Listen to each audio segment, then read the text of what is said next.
अगला आता है, क्या सभी पदार्थ तीनों अवस्थाओं में रह सकते हैं? क्या टोटल के टोटल जितना भी दुनिया में पदार्थ है वो तीनों अवस्था का मतलब क्या हुआ बताओ? ठोस, द्रव और गैस। क्या क्या दुनिया के सभी पदार्थ ठोस, द्रव और गैस के रूप में रह सकता है क्या? कहां से रहेगा जी? बेंच है, अब क्या वो द्रव के रूप में कभी हो जाएगा? बेंच है, कभी गैस के रूप में हो जाएगा? तो दुनिया का पूछ रहा है कि क्या सभी पदार्थ, टोटल दुनिया का पदार्थ है, वो क्या तीनों अवस्था में रह जाएगा? तो इसका उत्तर क्या होगा? नहीं। कैसे रह जाएगा? आप सोचो अपने से, आपका टोपी है, क्या वो द्रव के रूप में हो जाएगा? स्वेटर है, द्रव के रूप में हो जाएगा? वो ठोस के रूप में रहेगा? ठोस के रूप में ही रहेगा, चाहे फटे चाहे कटे। तो इसका उत्तर क्या होगा? नहीं। सभी पदार्थ ठोस के रूप में तीनों अवस्थाओं में नहीं रह सकते हैं। क्या सभी पदार्थ तीनों अवस्था में रह सकते हैं? तो उत्तर क्या होगा इसका? नहीं। अगला आता है गलनांक, मेल्टिंग पॉइंट। गलनांक, मेल्टिंग पॉइंट। देखिए, जब तक फ्रिज में बर्फ रखा जाता है, फ्रिज वगैरह में, तब तक वो गलता है कि नहीं गलता है? कहाँ गलता है? फ्रिज में कहाँ गलता है?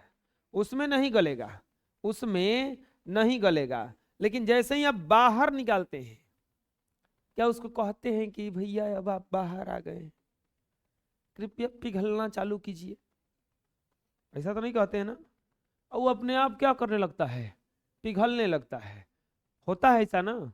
तो उसको क्या ऐसा मिलता है कि पिघलने लगता है? तापमान। क्या मिलता है? तापमान। तो इसका डिफिनीशन होगा कि सामान्य वायुमंडलीय दाब पर, सामान्य वायुमंडलीय ताप पर जब कोई पदार्थ, ठोस पदार्थ द्रव की अवस्था में परिवर्तित होने लगता है, तो उसी तापमान को उसका गलनांक कहा जाता है।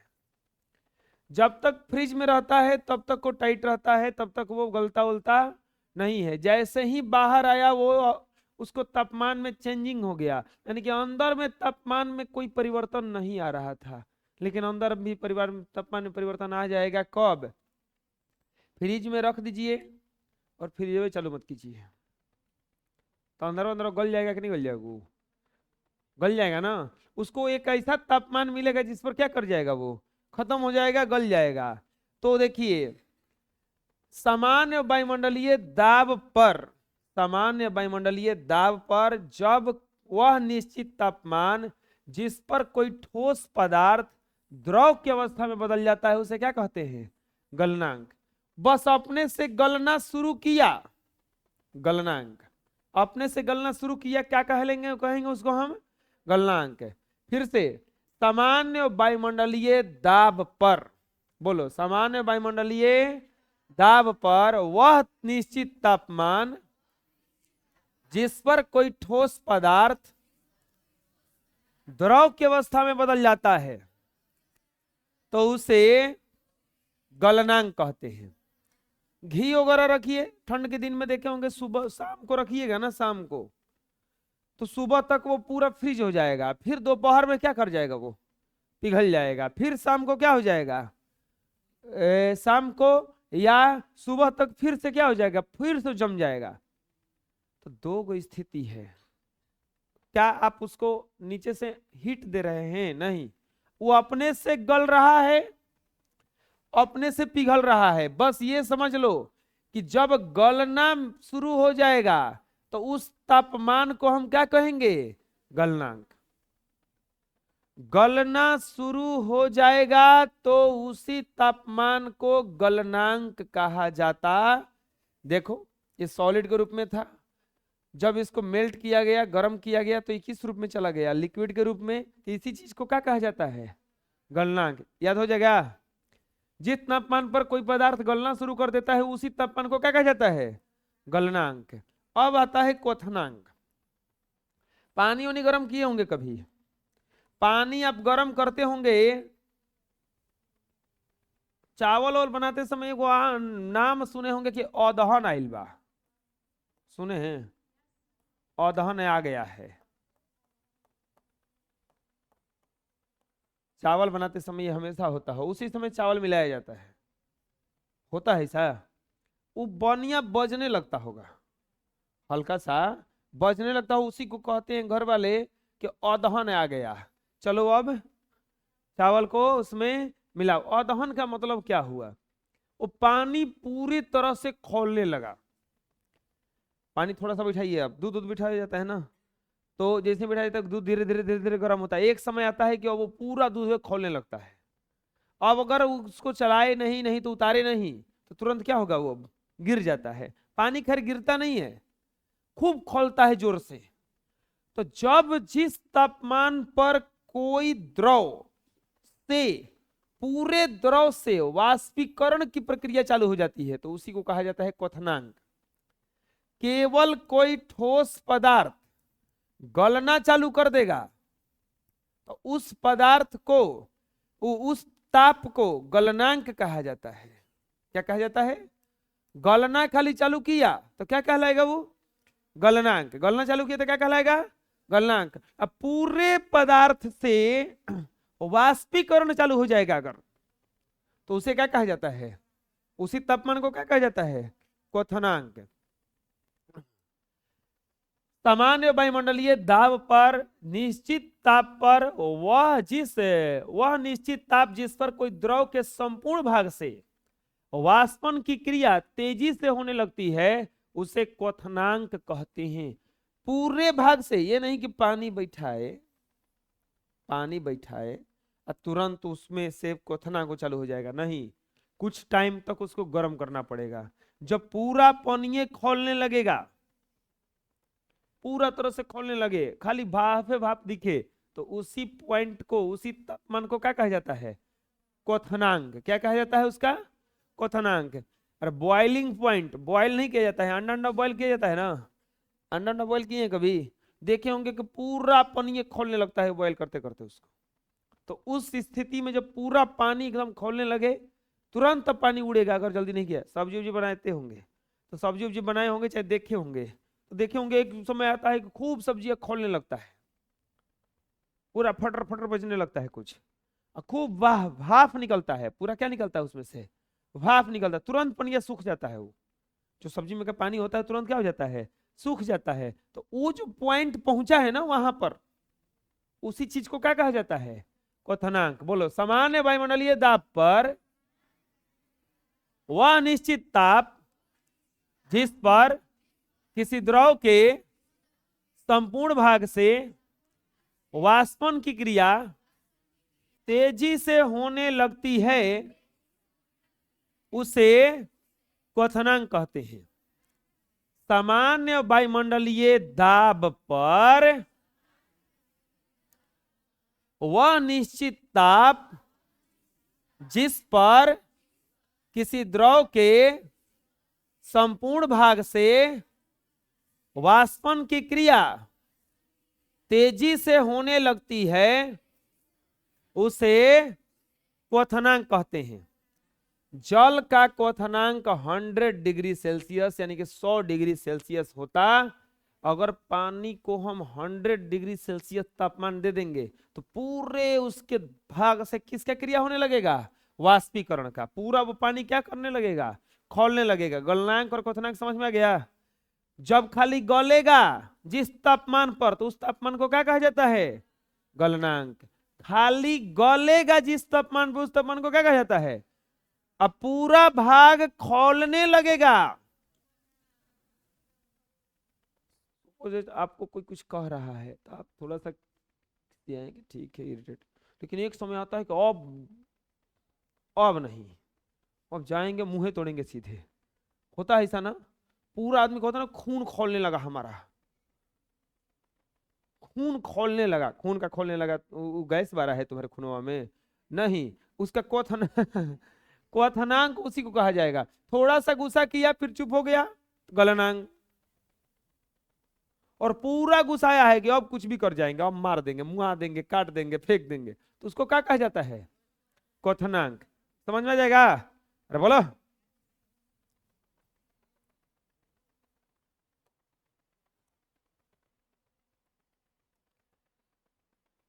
ये देखो यहाँ पे ये जो है गलना चालू किया, मेल्टिंग चालू कर दिया, और अब ये इवेपोरेटिंग चालू कर दिया। इवेपोरेटिंग किसको कहा जाता है?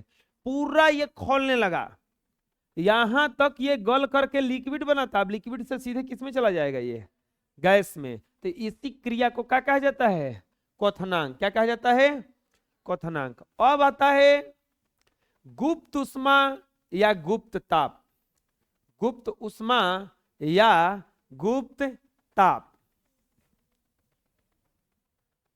पानी उनी गर्म किए हैं कभी गिलास उलास में, चाहे लोटा वोटा में, चाहे कढ़ाई में, तसली में, बाल्टी में, ड्राम में, कुछ में किए हैं? आप क्या कीजिए, गैस से बिठा दीजिए उसको। मान लीजिए कि एक चलिए ना, एक कटोरी पानी ले लेते हैं, गैस से बिठाइए। अच्छा, जैसे ही गैस जला के हाथवा कीजिएगा, हाथवा चलेगा कि नहीं चलेगा? हाथवा तो चलेगा ना, लेकिन पानिया बैठा के तुरंत हटा दीजिए, गर्म हो गया होगा वो। बस ऐसे क्या कीजिए ना, देखिए ऐसे कीजिए। ये मान लीजिए पानी है ना, ये गैस पे है ना, तुरंत इसे रखिए लिया गैस पे, और फिर हटा दीजिए। हो गया हो गया हो गया, गर्म हो गया। आप ऐसे हाथ हवा कीजिएगा तो तुरंत जल जाएगा हाथ आपका, नहीं चलेगा। अरे ऐसे करके नहीं, थोड़ा थोड़ा थोड़ा 1-2 सेकंड रुकना उस पर, तो पता चला कि बैंडेज बना है। क्या कर रहे थे? तो गैस में हाथ घुसा रहे थे। चलिए ना, इसको 5 सेकंड रखते हैं। कितना सेकंड? पानी गर्म हो जाएगा। चलिए 10 सेकंड रखते हैं, गर्म हो जाएगा। एक उसको असर भी नहीं पड़ेगा। 10 सेकंड हाथवा रख के देखना ना, जल जाएगा। इसका मतलब जल जाएगा। हाथवा जल रहा है, ये नहीं जल रहा है, हाथवा जल रहा है, ये नहीं जल रहा है। इसका मतलब हुआ का एनर्जी तो निकल रहा है, गर्मी तो दे रहा है, लेकिन गर्मियां गया कहां? वो गर्मियां गया कहां? तो एक ऐसा उष्मा होता है जिस पर इसको कोई असर, वो उतना लेता ही लेता है। जैसे कागज वगज कभी जलाते होंगे तो ज्वलन ताप पढ़े थे ना आप, कैसे धराते धराते नहीं जल जाएगा कुछ हो, एक टाइम तक वो अपने में खींचेगा, और जितना खींचने के बाद जब ज्वलन तब से जब आगे बढ़ेगा तब वो जलना चालू करता है। बुझा रहा है? तो गुप्त उष्मा किसको कहा जाएगा? देखो, किसी पदार्थ के इकाई द्रव्यमान की अवस्था परिवर्तन में बिना ताप बदले जितनी उष्मा की आवश्यकता होती है उसे गुप्त उष्मा कहते हैं। जैसे अगर उसकी अवस्था में परिवर्तन लाना है और बिना ताप बदले एक गुप्त उष्मा, गुप्त समझ लो कि वो उतना उष्मा खींच भी लेगा और उसमें कुछ असर भी नहीं आएगा। जैसे ऊंट के मुंह में जीरा, ऊंट के मुंह में जीरा मतलब क्या है? ऊंट के मुंह में जीरा को कहावत कहा जाता है। मतलब क्या हुआ देखो इसका, समझो बढ़िया से कि आपको, चलिए आप लोग इतने मान लीजिए कि 10-12 साल के होंगे सब लोग, 12-13 साल के सब होंगे। आपको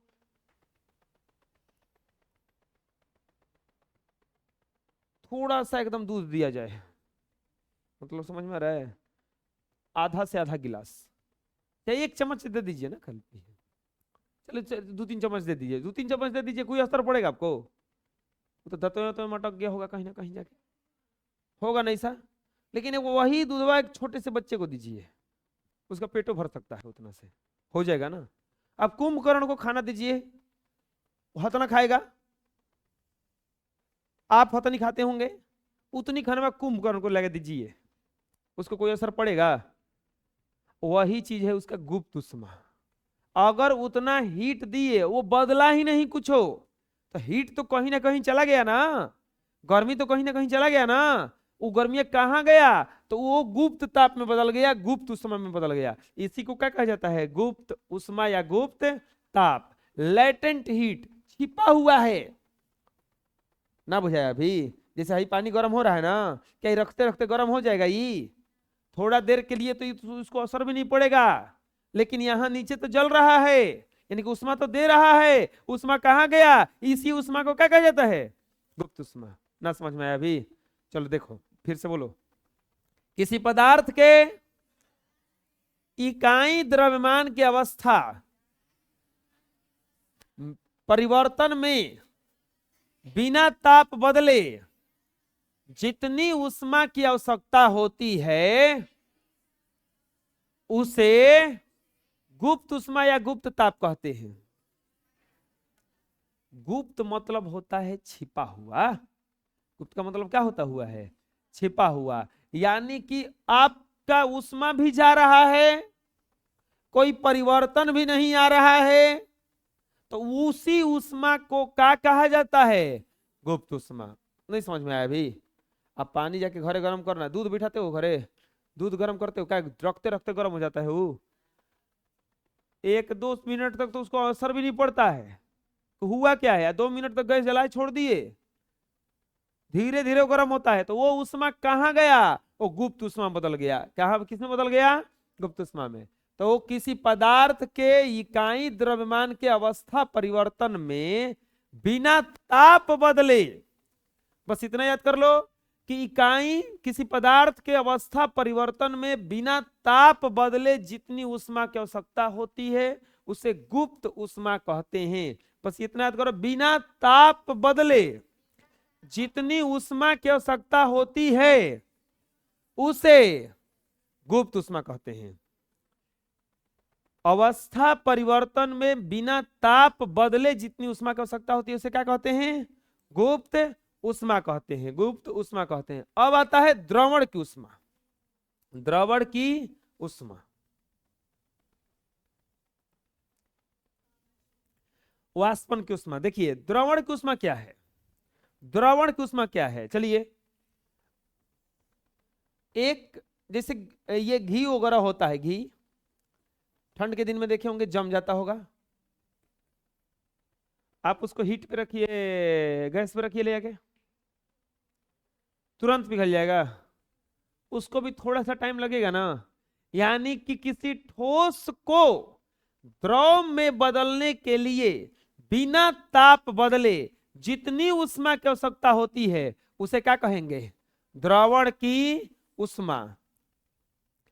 किसी ठोस के इकाई द्रव्यमान को द्रव अवस्था में बदलने के लिए बिना ताप बदले जितनी ऊष्मा की आवश्यकता होती है उसे द्रवण की ऊष्मा कहते हैं। फिर से बोल रहे हैं, देखो 3 गो चीज पढ़ना है यहाँ पे।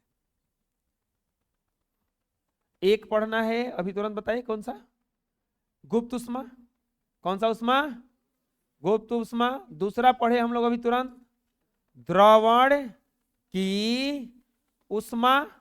और तीसरा पढ़ेंगे वाष्पन की ऊष्मा। तीनों में एक चीज कॉमन है, बिना ताप बदले। तीनों में एक चीज क्या कॉमन है? बिना ताप बदले। बिना ताप बदले मतलब ताप में परिवर्तन नहीं करना है। बिना ताप बदले अगर अवस्था में परिवर्तन हो जाएगा तो उसे क्या कहा जाता है? गुप्त ऊष्मा। हो सकता है ठोस से द्रव में चला जाए, द्रव से गैस में चला जाए। बिना ताप बदले कोई ठोस अगर द्रव में बदल जाएगा तो उसको क्या कहा जाता है? द्रवण की ऊष्मा। बिना ताप बदले कोई द्रव गैस या वाष्प के रूप में बदल जाए तो उसे क्या कहा जाता है? फिर से, बिना ताप बदले अवस्था में परिवर्तन हो गया तो कौन सा ऊष्मा? अरे बोलो। बिना ताप बदले ठोस से द्रव में बदल गया तो उसे कौन सा ऊष्मा कहा जाता है? द्रवण की ऊष्मा। बिना ताप बदले द्रव से गैस में बदल गया तो उसे क्या कहा जाता है? वाष्पन की ऊष्मा। तीनों याद हो गया? फिर से, द्रवण की ऊष्मा, बिना ताप बदले द्रव अवस्था में बदलने में बिना ताप बदले जितनी ऊष्मा की आवश्यकता होती है उसे द्रवण की ऊष्मा। देखिए ये ठोस था, ठोस था, जब ये लिक्विड में चेंज होने लगेगा तो इसे कहा जाता है हीट ऑफ फ्यूजन, यानी कि द्रवण की ऊष्मा। इसके बाद आता है वाष्पन की ऊष्मा। किसी द्रव के इकाई द्रव्यमान को वाष्प में बदलने के लिए बिना ताप बदले जितनी ऊष्मा की आवश्यकता होती है उसे वाष्पन की ऊष्मा कहते हैं। तीनों समझ में आया कि नहीं आया? ये द्रव था, ये पानी को मान लीजिए कि चाहे जो भी हो गर्म किया जा रहा है, जब इवेपोरेशन होने लगेगा यानी कि यह वाष्पीकरण होने लगेगा इसका, तो बिना तापमान बदले जितना ये ऊष्मा लेगा उसी को क्या कहा जाता है? वाष्पन की ऊष्मा। किसको कहा जाता है? वाष्पन की ऊष्मा। ना समझ में आया अभी? फिर से चलो बोलो, बिना ताप बदले अवस्था में परिवर्तन के लिए जितनी ऊष्मा की आवश्यकता होती है उसे गुप्त ऊष्मा कहते हैं। बिना ताप बदले ठोस से द्रव में बदलने की क्रिया द्रवण की ऊष्मा, बिना ताप बदले द्रव के गैस में बदलने की क्रिया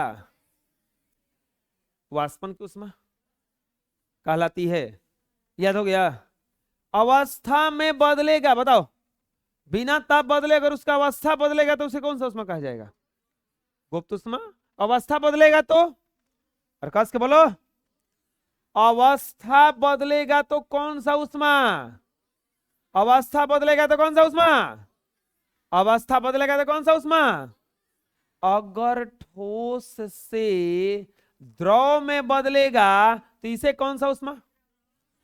द्रवण की ऊष्मा। ऐसा ही नामों से समझ में आ रहा है, द्रवण, द्रवण ना, तो द्रवण की ऊष्मा बिना ताप बदले द्रव से गैस में बदलेगा तो कौन सा ऊष्मा कहा जाता है?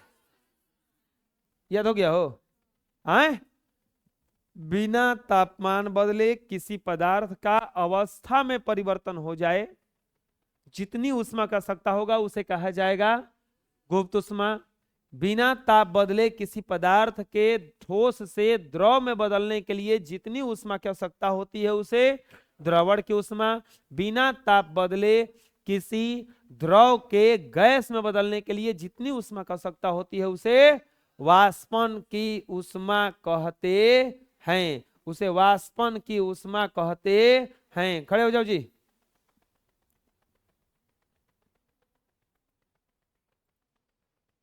गुप्त ऊष्मा कहते हैं। बैठो, याद हो जाएगा ना? नेक्स्ट, अगला आता है ऊर्ध्वपातन। कपूर देखें, कपूर देखें, कपूर, उसको क्या कीजिएगा कि आज जाके घरे अगर कपूर होगा अगर खोल दीजिएगा, खोल के खुला में छोड़ दीजिएगा, बताइए क्या होगा? उड़ जाएगा। क्या हो जाएगा? अच्छा, कपूर से मारिएगा थोड़ा सा तो चोट लगेगा ना, क्योंकि ठोस के रूप में होता है।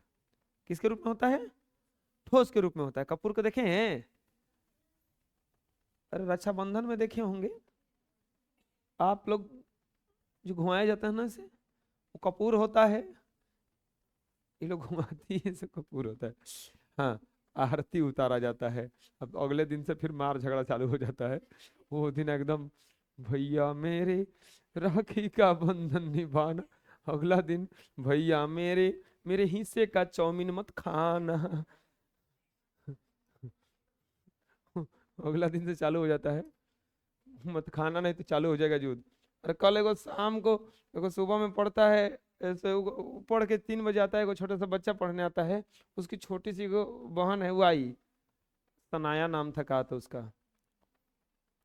लड़का का नाम है शिवम, उसकी छोटी बहन है सनया, सनया नाम है, कहा था, कहने का नाम है।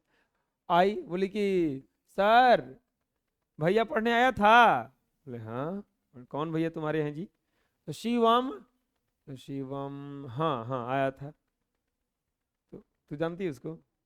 वही वही वही, बड़ी चाई है लेकिन देखिए, चाई है ना, सानवी नाम है, हाँ सानवी। तो पैसा दिया है? लेकिन हाँ पैसा तो दिया है। कितना दिया है? बोले 200 रुपये दिया है। तो बोला तो 50 रुपये वापस कहीं नहीं किए। कितना महीना लगता है उसका? अरे दुर्गा माई, सब लड़के में बोल रहा था ना, जोर जोर से बोल रही थी ना, वो जो गेट पर से चिल्ला रही थी। हम नहीं जाते। 50 रुपये वापस कहीं नहीं किए। तो बोले कि अरे कहा हो गया? तो कितना महीना लगता है उसका? बोले तुम्हारा नाम क्या है? तो सानवी। तू कौन सी क्लास में है? बोले कौन सी क्लास में? बच्चा खचा के यूकेजी बोली कुछ हो, तो यूकेजी में है। तो बोले कि घर है तो उसको बोलने देती है? हमको तो नहीं लगता है वो बोलने देती होगी। और ये तो ना मतलब हम जिसे बोल रहे हैं ना, धीरे धीरे बोल रहे हैं, वो एकदम चिल्ला के बोल रही थी एकदम। ठीक है, छोटी सी बच्ची है, लेकिन कहने कि तुम्हारा नाम सानवी नहीं वो क्या कहा जाता है, अरे वो पूरा चिल्लाना, बोले पूरा चाई चाई, तुम्हारा नाम सानवी नहीं चाई रखना चाहिए। तू तो एकदम घर में बेचारे को दबा के रखती होगी, हम पक्का बता रहे हैं उसको, उसको कुछ समझती नहीं होगी। बोले घरे झगड़ा करती है, बोले हाँ बोले कि बताओ घरे वो बोल दी था, हाँ झगड़ा करेंगे नहीं, वो गलती करेगा तो। वाह, पूरे तो सब सही है, तू तो जो करती होगी सब सही है करती होगी एकदम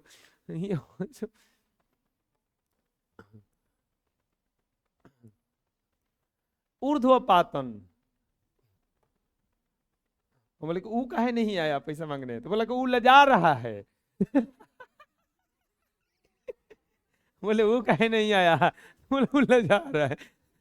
बोले वाह, बड़का भैया लजा रहा है, छोटकी बहनिया एकदम रानी लक्ष्मीबाई बन के आई है अंग्रेजों से टैक्स वसूलने आई है एकदम, कि अब जा रहे हैं अंग्रेजों से टैक्स वसूल। अरे बोले तोरा के तो, तू तो जाकर स्कूल में फीस माफ करा लेगी, इतना कह के, इतना कस के डांटेगी, प्रिंसिपल कहेंगे कि ना दुर्गा माई आप चुप रहिए, हम आपका पैसे वापस कर देते हैं सारा, आप ले जाइए, क्या पता अगले दिन फिर आइएगा, कस के चिल्लाइएगा वजह से। एक दो को डर गया उसमें से कौन चिल्लाने लगे।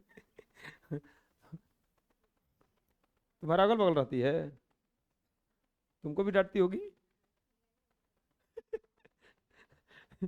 देखो ऊर्ध्वपातन किसको कहा जाता है, पैसा नहीं दिए, बोले जाओ कल आना, फिर अब रोज बुलाएंगे उसको 50 रुपए के लिए नहीं आओ बतियाओ बैठ के मेरे से ऊर्ध्वपातन, ऊर्ध्वपातन किसको कहा जाता है। हाँ बात कर रहे थे हम कपूर का, वो रक्षाबंधन से याद आ गया, रक्षाबंधन को वो आरती उतारती होगी, फिर अगले दिन झप्पर से डराती होगी।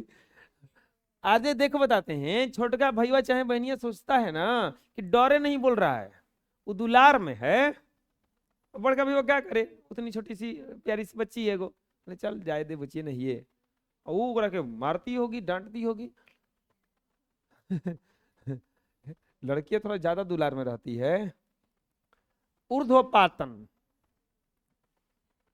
लड़कियों के कठोर रखा जाता है, सही बता रहे हम, लड़कियों के एकदम दुलार में रखा जाता है, बचिया हमार, लड़कियों के कुछ भाई भाग होने जो हम सही बता रहे, तुम लोग के साथ ऐसा होता होगा, हम लोग के साथ ज्यादती होता है, बुझा रहे ना।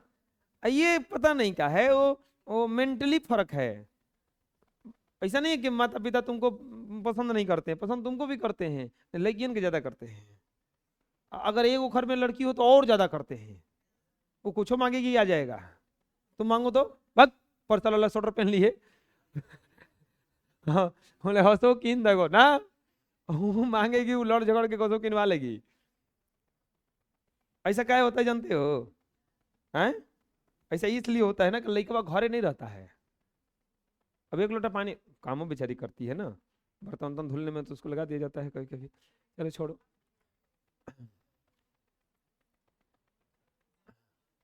चलो देखो, हम बता रहे थे कपूर, कपूर को जब, कपूर किस अवस्था में रहता है बताइए, किस अवस्था में, जब उसको खुला छोड़ देंगे तो कपूर रहेगा कि पिघल जाएगा, पिघले कहां से, पिघल के तो रहना चाहिए था ना उसमें, पिघल के तो रहना चाहिए था, उसमें रहेगा ही नहीं, खत्म हो गया, लुप्त हो गया, इसका मतलब उड़ गया, उड़ गया, उड़ता कौन है, द्रव की गैस, गैस, यानी कि कपूर था कौची, ठोस से सीधे किस में बदल गया,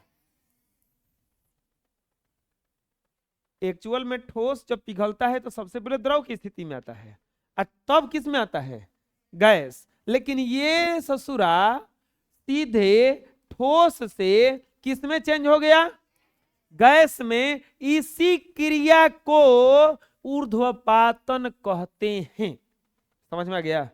जब कोई ठोस पदार्थ को गर्म करने पर वह सीधे गैस में बदल जाए और गैस को फिर ठंडा करने पर वापस ठोस में बदल जाए तो इसी क्रिया को क्या कहा जाता है? ऊर्ध्वपातन। समझ में आए क्या कर रहे हैं हम?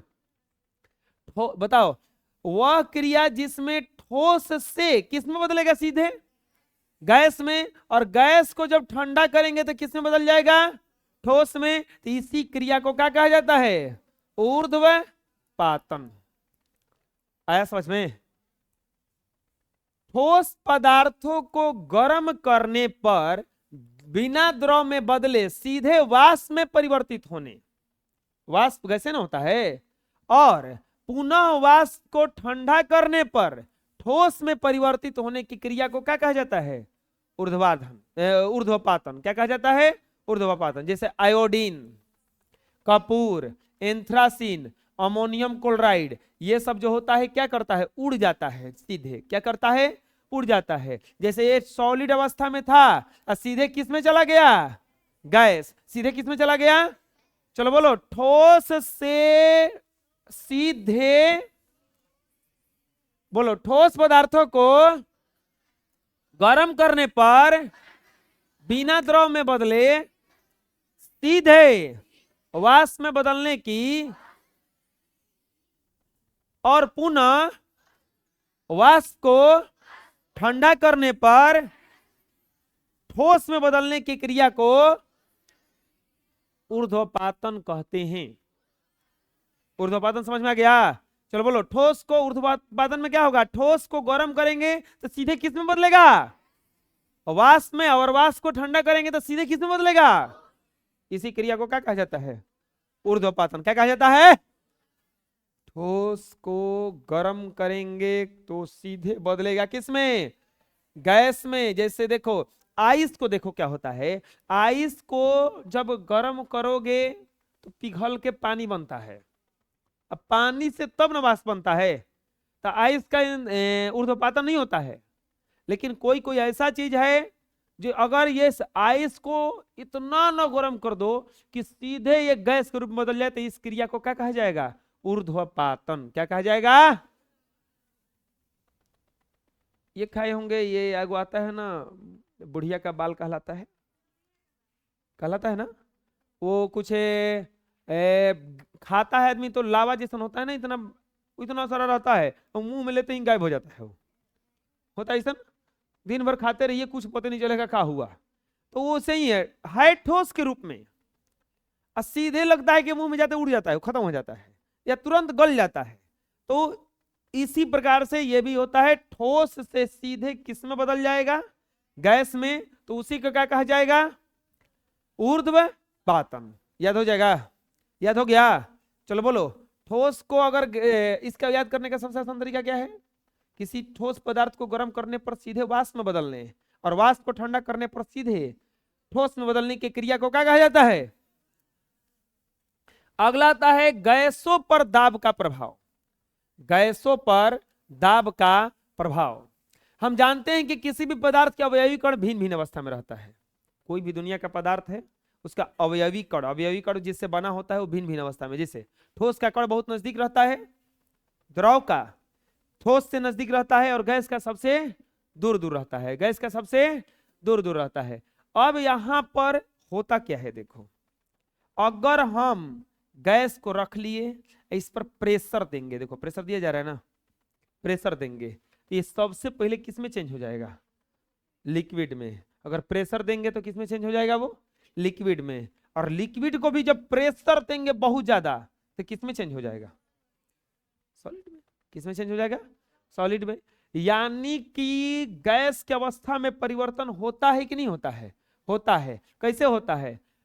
गैस के अवयवी कण एक दूसरे से काफी दूरी पर होते हैं। जब दाब को बढ़ाया जाता है तो इनके कण एक दूसरे के नजदीक आते हैं, और ज्यादा दाब बढ़ाने पर गैस द्रव की अवस्था में परिवर्तित हो जाता है। गैस किसकी अवस्था में परिवर्तित हो जाता है? द्रव के। और फिर और प्रेशर देंगे तो किसकी अवस्था में परिवर्तित हो जाता है? वो ठोस के। किसके? ठोस के, यानी कि सॉलिड ना। याद हो गया? लिक्विड है, लिक्विड से फिर किसमें बदल जाता है? सॉलिड में। किसमें? सॉलिड में, यानी कि ठोस में। दाब का एसआई मात्रक क्या होता है? पास्कल। वही क्यों है, कीबोर्ड के नीचे है। दाब का एसआई मात्रक क्या होता है? पास्कल। दाब का एसआई मात्रक क्या हो जाता है? दाब का एसआई मात्रक पूछेगा तो कोई बताइएगा यहाँ पे। पास्कल। पास्कल एक वैज्ञानिक थे, अपने नाम पर दाब का खोज किए और अपने नाम पर क्या रख दिए? इसका एसआई मात्रक रख दिए। दाब को वायुमंडल में मापे जाने के कारण वायुमंडल को भी दाब का ये मात्रक से माना जाता है। इसे एटीएम द्वारा व्यक्त किया जाता है। दाब का एक और मात्रक है पास्कल का अतिरिक्त क्या नाम मात्रक है? ATM, atmosphere. एटमोस्फेयर क्या है? एटमोस्फेयर। एक एटीएम बराबर होता है 1.01 गुना 10 के पावर 5 पास्कल। चलो बोलो, एक एटीएम बराबर कितना होता है? 1.01 गुना 10 के पावर 5 पास्कल। चलो बोलो, दाब का ऐसे मतलब क्या होता है? कस के बोलो, दाब का ऐसे मतलब क्या होता है? एक वायुमंडल को भी दाब का मात्रक माना जाता है। उसे किसके द्वारा सूचित किया जाता है? एटीएम द्वारा। एक एटीएम बराबर क्या होता है? 1.01 गुना 10 के पावर 5 पास्कल। समझ में आ जाएगा? अब आता है सवाल गैस और वाष्प में अंतर। अब बताइए कि गैस और वाष्प में अंतर क्या है? गैस और वाष्प में अंतर क्या है? अच्छा, गैस किसको कहा जाएगा? जैसे O2 है, CO2 है, H2 है, N2 है, यानी कि ऑक्सीजन है, कार्बन डाइऑक्साइड है, हाइड्रोजन है, नाइट्रोजन है, हीलियम है। इस सबको क्या कहा जाता है? गैस। इन सबको क्या कहा जाता है? और द्रव वाष्प किसको कहा जाता है? वाष्प गैस है, लेकिन वाष्प किसको है? पानी उनी गर्म करेंगे तब ना। वाष्प तो ऐसे बनेगा नहीं, पानी गर्म करेंगे, दूध गर्म करेंगे तब ना वाष्प बनेगा। यानी कि कोई चीज जब खत्म होगा तब वाष्प बनेगा। गैस क्या है? गैस तो हमेशा अवेलेबल रहता है ना। गैस हमेशा क्या रहता है? अवेलेबल रहता है। जैसे गैस का निर्माण, अच्छा गैस कैसे बनता है? CO2 कैसे बनता है? सोचो, CO2 बनाने में सबसे बड़ा हाथ है आदमी का। कैसे? हम लोग क्या खींचते हैं? कौन सा गैस खींचते हैं? ऑक्सीजन खींचते हैं। ऑक्सीजन खींचते हैं, अंदर जाके क्रिया होता होगा तो फिर बाहर का निकलता है। अब बताओ, गैस का जो निर्माण है ये किसी न किसी रासायनिक अभिक्रिया द्वारा हुआ। अंदर में जाकर कुछ तो होता होगा। हम लोग टायर जलाएंगे, कुछ निकलेगा गैस, कुछ तो गैस निकलता है ना। पेड़ पौधे CO2 लेते हैं और कौन सा गैस देते हैं? O2, यानी कि ऑक्सीजन देते हैं, कार्बन डाइऑक्साइड लेते हैं। तो पेड़ पौधों के अंदर कोई तो रासायनिक परिवर्तन होता होगा। तो जो गैस का निर्माण होता है किसी रासायनिक अभिक्रिया द्वारा होता है। तो वाष्प कैसे बनेगा? वाष्प किसी द्रव का वायु रूप है, उसे गर्म करेंगे वाष्प बन जाएगा। अच्छा, वाष्प कैसे मिलेगा बताओ? गर्म करेंगे, गर्म करेंगे भाप बन जाएगा। लो, अब CO2 बना लोगे बैठ के? नहीं बना पाओगे। CO2 हाँ बनाने के लिए क्रिया लगा हुआ है, वो किसी रासायनिक अभिक्रिया के फल स्वरूप ही उत्पन्न होगा। तो चलो बोलो, गैस का निर्माण किसी रासायनिक अभिक्रिया द्वारा होता है। वाष्प किसी द्रव का वायु रूप है जो उस द्रव को गर्म करने पर प्राप्त होता है। याद हो जाएगा? गैस किसी न किसी रासायनिक अभिक्रिया के द्वारा बनेगा और वाष्प किसी को गर्म करेंगे बन जाएगा। पानी को, दूध को, ये सबको गर्म करेंगे क्या बन जाएगा? वाष्प बन जाएगा। गैस का ताप क्रांतिक ताप से अधिक होता है, वाष्प का ताप क्रांतिक ताप के बराबर होता है। सभी गैसें बॉयल और चार्ल्स के नियमों का पालन करती है, वाष्प वांडर वाल के नियम का पालन करती है। फिर से, गैस का जो तापमान होता है क्रांतिक ताप से अधिक होता है। क्रांतिक ताप किसको कहा जाता है? जिस ताप को आप सह सकते हैं, जिस ताप को आप सह सकते हैं, चाहे जिस ताप के कारण वो चीज दिखेगा। अच्छा, गैस कभी किसी को कोई देखा है? गैस आज तक कोई नहीं देखता है। गैस दिखेगा ही नहीं। गैस क्या होता है? अदृश्य होता है। भाप देखते हैं कि नहीं देखते हैं? हम लोग भाप देखते हैं कि नहीं देखते हैं? तो जो तापमान पर हम किसी वस्तु को देख सकते हैं वही कहलाता है क्रांतिक ताप। अगर थोड़ा सा भी उसे आगे बढ़ा वो दिखेगा ही नहीं। थोड़ा सा भी उसे आगे बढ़ा दिखेगा ही नहीं। आज तक दुनिया का ना CO2 देखे हम लोग ना O2 देखे। O2 देखते तो कितना अच्छा रहता ना, हम लोग देखते उसको O2 खोज खोज के जा जाके इसे करते, नहीं होता। और CO2 देखते तो फट देना नाक में लेते हैं। हाँ थोड़ा सा महसूस होता है, महकता महकता कुछ हो है, जैसे जाते हैं किसी नाली वाली के पास, महकता है तो नाकिया बंद कर लेते हैं, यानी कि गैस को महसूस किया जा सकता है, देखा नहीं जा सकता है ना। तो ये देखो क्रांतिक ताप क्या है बताओ, जिस तापमान पर कोई भी चीज अगर दिखाई दे तो उसी को क्या कहा जाता है, क्रांतिक ताप। तो गैस दिखाई देता है, इसका मतलब क्रांतिक ताप से ज्यादा है ताप। नहीं समझ में आया? जैसे क्रांतिक ताप किसको कहा जाता है, हम थोड़ा सा समझा देते हैं इसको एक छोटे से एग्जांपल से।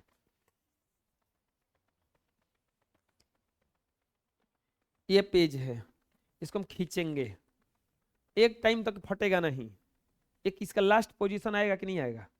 तो अब खींचेंगे थोड़ा सा भी अगर, तो क्या हो जाएगा, वो फट जाएगा, टूट जाएगा। रस्सी उसी रखे होंगे, आदमी कहता है कि अब ना, अब थोड़े से रखबे तो टूट जाइए।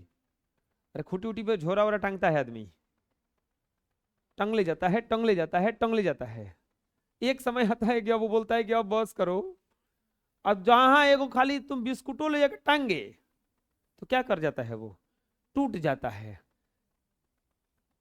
चाहे आपको कोई डांटे, एकदम आदमी मुंह फूला फूला के बस बंद हो जाता है। जहां तनको बेसी डांटा अब निकलेगा जल्दी फूट के एकदम अंदर से चिल्ला के निकलता है ना। तो वैसा ही होता है क्रांतिक ताप, वहां तक अगर रहेगा तो दिखाई देगा, दिखाई पड़ेगा। जहां ओकरा से तनको बढ़ा तो क्या हो जाएगा, वो लुप्त हो जाएगा। क्या हो जाएगा, वो लुप्त हो जाएगा। तो गैसों का जो ताप होता है क्रांतिक ताप से अधिक होता है कि कम होता है, अधिक होता है। और वाष्प का ताप क्रांतिक ताप के, याद हो जाएगा, अरे बोलो, गैसों का ताप क्रांतिक ताप से अधिक होता है, गैसों का ताप क्रांतिक ताप से अधिक होता है। वाष्प का ताप क्रांतिक ताप के क्यों बराबर होता है, क्योंकि वाष्प दिखाई देता, देता नहीं है, वाष्प दिखाई देता है ना, गैस ना दिखाई नहीं देता है। तो गैस दिखाई नहीं देता इसीलिए उसका करंट। गैस किसके नियम का पालन करती है, बॉयल और चार्ल्स। गैस किसके नियम का पालन करता है, ये कुछ नियम बनाए हैं बॉयल और चार्ल्स नामक वैज्ञानिक ने, तो उसी नियम का पालन करती है। और वाष्प किसके नियम का पालन करता है, हो वान डर वाल। किसके, याद हो जाएगा, अरे बोलो, याद हो जाएगा। चलो बताओ, गैस का निर्माण, चलो बोलो, गैस का निर्माण किसी रासायनिक अभिक्रिया द्वारा होता है। किसी भी द्रव को गर्म करेंगे तो हमें वाष्प प्राप्त होता है।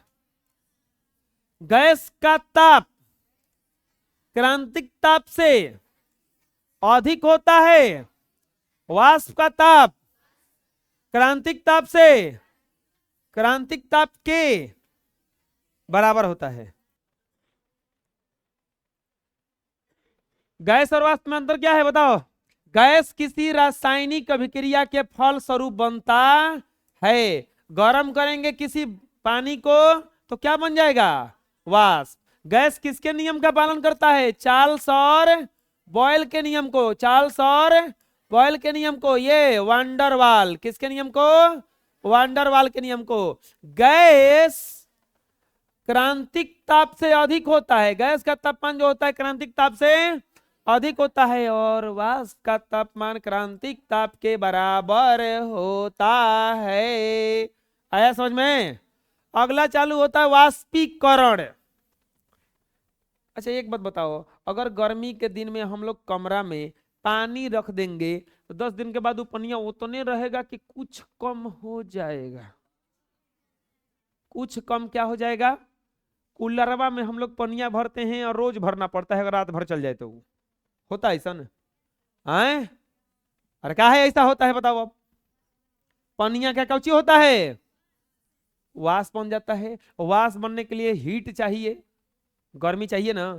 क्या हम लोग कूलरवा में आग डालते हैं, नहीं। किसी भी तापमान पर कोई भी द्रव वाष्प बनता रहता है।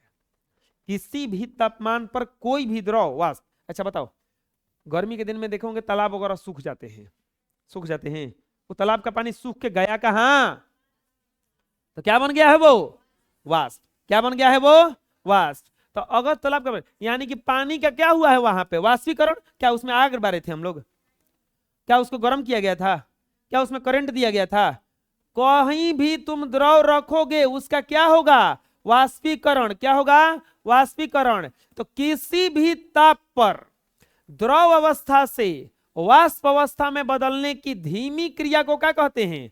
वाष्पीकरण। यह क्रिया ऊपरी सतह से शुरू होती है। कहां से शुरू होता है? हमेशा ऊपरी सतह से। जैसे ये देखो, ये पानी है और ये वाष्प बनकर के क्या हो जाता है? ये उड़ जाता है, उड़ जाता है। तो इसी क्रिया को क्या कहा जाएगा? वाष्पीकरण। बोलो, किसी भी ताप पर द्रव अवस्था से वाष्प अवस्था में बदलने की धीमी क्रिया को वाष्पीकरण कहते हैं। वाष्पीकरण द्रव के ऊपरी सतह से शुरू होता है। वाष्प बोल कह नहीं रहा है सब। वाष्पीकरण द्रव के ऊपरी सतह से शुरू होता है। चलो बताओ, कोई किसी भी ताप पर अगर द्रव से वाष्प में बदलेगा तो इसी क्रिया को क्या कहा जाता है? किसी भी तापमान पर अगर द्रव से वाष्प में बदलेगा तो इसी क्रिया को क्या कहा जाता है? वाष्पीकरण। क्या कहा जाता है? क्या कहा जाता है? याद हो गया?